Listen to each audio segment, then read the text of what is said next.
Now there's open talk about a NATO incident. Someone sets themselves on fire on the bus. Last but not least, we don't have an energy problem, but we're now releasing strategic oil reserves. And last but not least, the Ramadan story in Kleve is taking on completely new principles. The Ramadan story in Kleve is now starting to escalate. Did geopolitical expert Alexander Gerlach explain Turkey's role in the Iran war and discuss the possible NATO alliance case? He emphasizes that attacks on Turkish citizens could force Erdogan to take action. Yes, if cities in Turkey are hit, if lives are lost there, if missiles cannot be intercepted, yes, then we would have a NATO alliance case.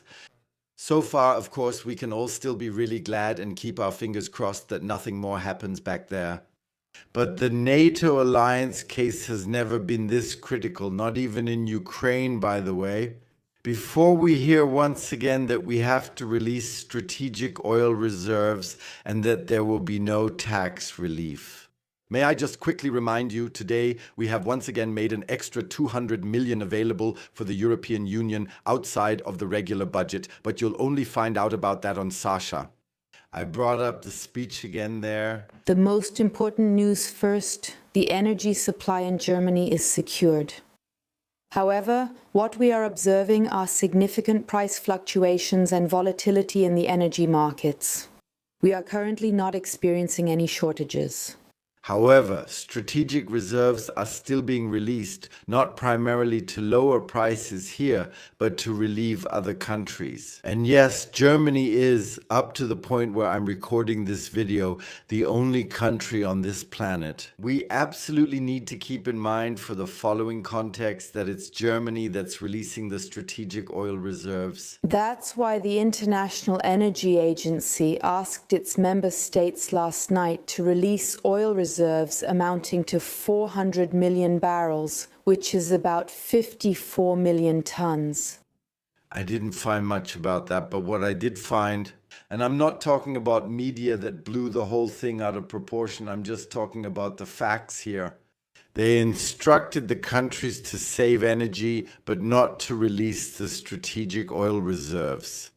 That's, I would say, a somewhat different approach. However, that won't stabilize the prices. Although I think it's good that they're at least doing something to calm these people down a bit.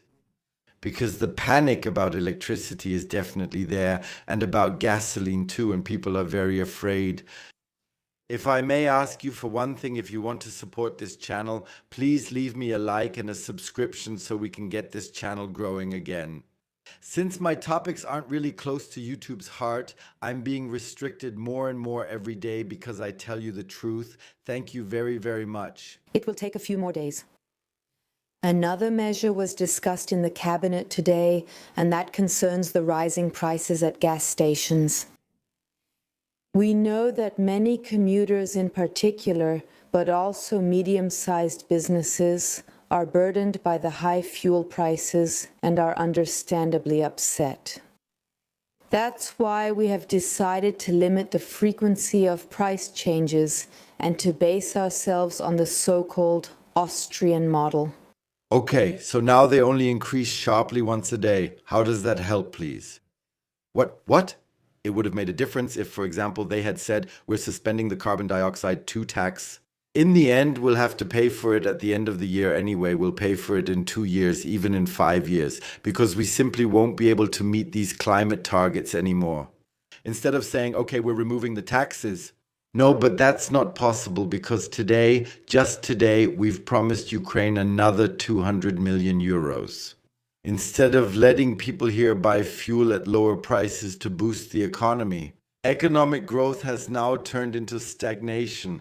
That was officially announced today on WELT. As a result, large corporations are now reacting. We are now clearly, unmistakably in a depression here in Germany. Thank you, dear federal government. You haven't done something quite right in your lives. President Daniel Günther sees society on the brink. In doing so, the Christian Democratic Union politician is referring to the use of social media by children and adolescents. That action wasn't taken years ago was a grave sin. Gunther said he could even imagine a ban for everyone under 18 years old. But the main thing is that something happens at all and that it happens quickly. How about saving the economy? Something that Daniel Günther, of course, has absolutely no interest in. That young people in particular are also informing themselves that pensions won't work anymore in the future. That you probably don't even need to look for an apprenticeship here in Germany anymore because this country is going down the drain. Of course, a Daniel Günther can't stand that at all. And because the Christian Democratic Union propaganda doesn't work anymore, and you can't exclude older people anymore either. Now he's coming along and saying, now we urgently have to do something instead of, for example, just getting Schleswig-Holstein to that point. That they might contribute to the state financial equalization system by, for example, strengthening their economy. No, Daniel Günther just wants to silence you and deny young people the information that is actually true.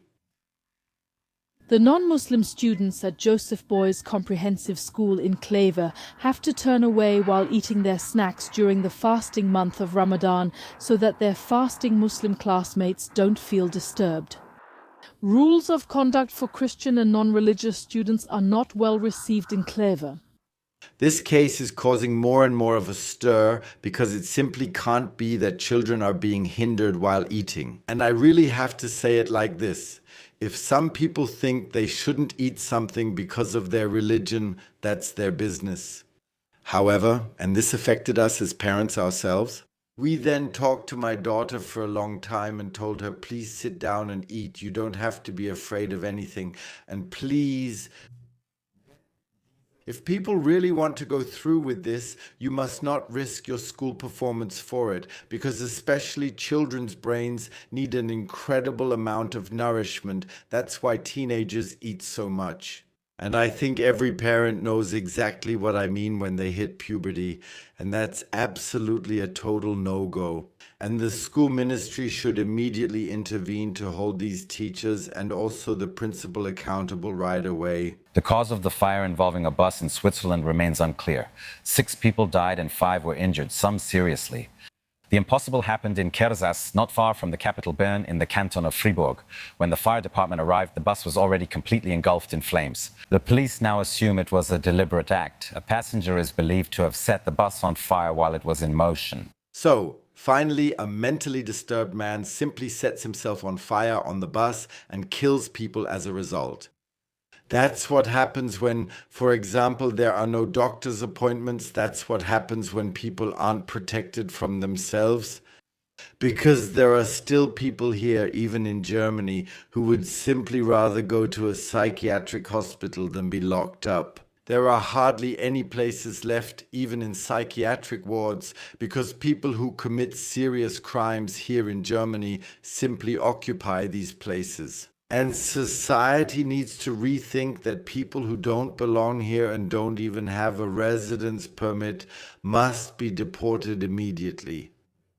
What happened now in Switzerland shouldn't actually happen at all, because such people need to be protected. And it was clear beforehand that this Swiss man was very mentally ill. Such people need to be cared for, and there's no ifs about it. But that's my opinion. You can feel free to share your opinion with me about it.